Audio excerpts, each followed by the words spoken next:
다이 시리즈 38번째 시간입니다. 자녀들이 실패하는 이유라는 주제로 말씀을 나누겠습니다. 보통 1세대는 죽어라고 일해서 뭔가를 일궈낸 세대입니다. 이민자들도 그렇고 재벌들도 그렇습니다. 반면에 2세대, 3세대는 1세대에서 일궈낸 부를 가지고 비교적 편안하게 살아가는 세대입니다. 그러다 보니 2세대, 3세대에서 문제를 일으키는 경우가 많이 있습니다. 캐나다에서 목회할 때도 보면요, 1세대들은 큰 재산을 자녀들에게 물려줍니다. 자녀들 세대에서 잘 지켜낸 사람도 있지만 대다수는 허랑방탕하게 탕진하고 망한 사람들이 참 많습니다. 물론 예외도 있습니다. 1세대에서 자녀들에게 본이 될 만한 부모들이면 좀 다릅니다. 자녀들에게 돈으로 모든 것을 해주는 대신에 뭔가 교육을 제대로 하기 때문이라 그렇습니다. 부모들이 돈을 잘 만들어줘도, 그리고 자녀들에게 잘 물려줘도 말아먹는 것은 일도 아닙니다. 하나님께서 한번 흩어버리시면 돈뿐만 아니라 모든 것이 다 날아가 버립니다. 사랑하는 성도 여러분, 돈 많이 벌어 자녀들에게 돈 남겨주는 대신에요, 신앙의 유산을 남겨주시길 바랍니다. 자녀들이 성령의 능력을 받을 수 있도록 기도하시길 바랍니다. 다윗의 이야기를 보게 되면 자녀들의 교육의 문제들이 이제 비로소 터지기 시작합니다. 무슨 사건이 터집니까? 14절입니다. 암논이 그 말을 듣지 아니하고 다말보다 힘있음으로 억지로 그와 동침하니라. 큰오빠가 여동생을 강간하는 사건이 터집니다.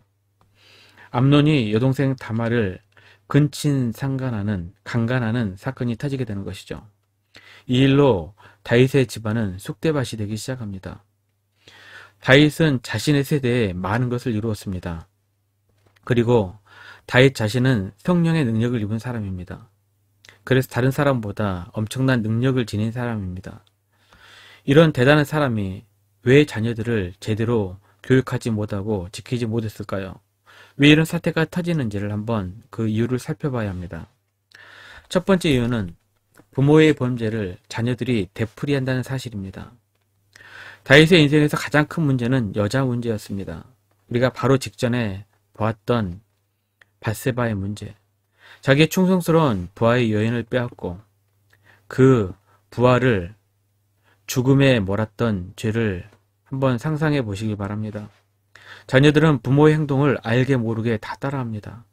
그렇기 때문에 부모들은 자녀들 앞에서 행동 하나하나 조심해야 합니다. 자녀들 앞에서 남을 욕하지 마십시오. 자녀들이 그 욕을 듣고 그 사람을 미워하게 됩니다. 특히 자녀들 앞에서 시부모님이나 장인, 장모 욕을 하면 절대로 안 됩니다. 자녀들도 그대로 배우게 됩니다.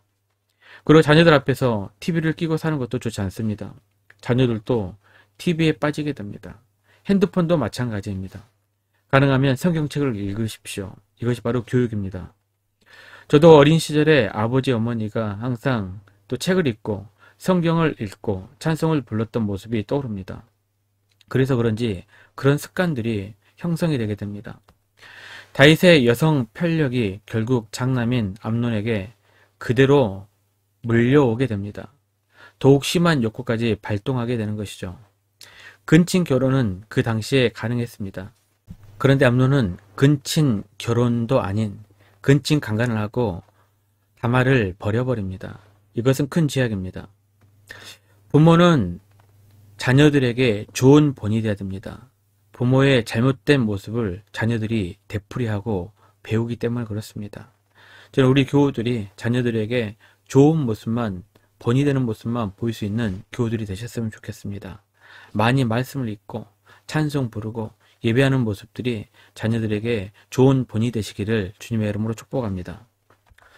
두 번째, 자녀들이 잘못되는 두 번째 이유는 부모들이 자녀들에게 무관심했기 때문에 그렇습니다.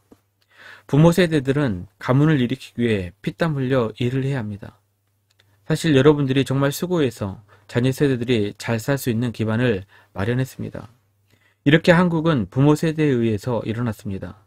하지만 그렇게 새벽부터 밤늦게까지 일하다 보니 우리가 놓친 것도 있습니다. 자녀들입니다. 자녀들에게 무관심한 것입니다. 신앙이 있다고 하는 사람들도 마찬가지입니다. 다 하나님께 맡기면 하나님께서 알아서 해주시겠지. 하지만 솔직히 말해서 그런 것은 무관심한 것입니다. 어떤 분들은 자녀들에게 잘하는 분도 있을 것입니다. 그런데 저는 지금 한국 사회를 바라보면서 정말 중요한 것을 놓친 것이 있다고 생각합니다. 우리 부모님들이 자녀들의 신앙에 무관심한 것입니다. 어떻게 보면 이 땅에서 잘 사는 것은 길어봐야 100년입니다. 이 땅에서 100년 잘 살라고 부모 세대들은 정말 고생했습니다.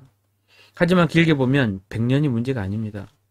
우리가 죽은 후에는 어디에 가나요? 천국 아니면 지옥일 것입니다. 그런데 우리 부모 세대들은 자녀들 100년은 잘 살게 해놓고 그 이후 영원한 세계에 대해서는 무관심했습니다. 나만 천국 가면 되지라고 생각을 한 것인지 아니면 천국과 지옥이라는 것을 아예 없다고 생각하는 것인지 잘 모르겠습니다. 다윗도 보면 자녀들 문제 때문에 고생을 엄청 많이 하게 됩니다. 암논이 여동생 다말을 강간한 것도 큰 사건이긴 하지만요. 그 이후에 벌어질 사건들은 어마어마하고 정말 무시무시합니다. 자녀들 영적인 문제에 무관심하면요. 엄청난 사건들이 줄지어 터질 수도 있습니다. 사랑하는 성도 여러분, 자녀들에게 이 땅에서 100년 잘 살게 하는 것으로 만족하지 마십시오. 100년 이후에 영원히 지옥에서 고생하면 무슨 필요가 있겠습니까? 자녀들의 믿음에 영생에 더욱더 신경을 쓰시기 바랍니다. 반대로 생각해 봅시다. 우리 자녀들이 이 땅에서 100년, 지금보다 조금 더 힘들게 살아도 영원히 천국에 살게 된다면 그것이 더 큰 이익이 아닐까요? 사랑하는 성도 여러분, 여러분의 자녀들이 믿음을 갖고 온 가정이 믿음의 가족들이 되시기를 주님의 이름으로 축원합니다. 말씀 요약 및 적용입니다. 첫 번째, 자녀는 부모의 모습을 닮습니다. 자녀들에게 신앙의 모습들을 보여주시길 바랍니다. 두 번째, 자녀들의 믿음, 특히 영원한 생명에 관심을 가지시기를 바랍니다.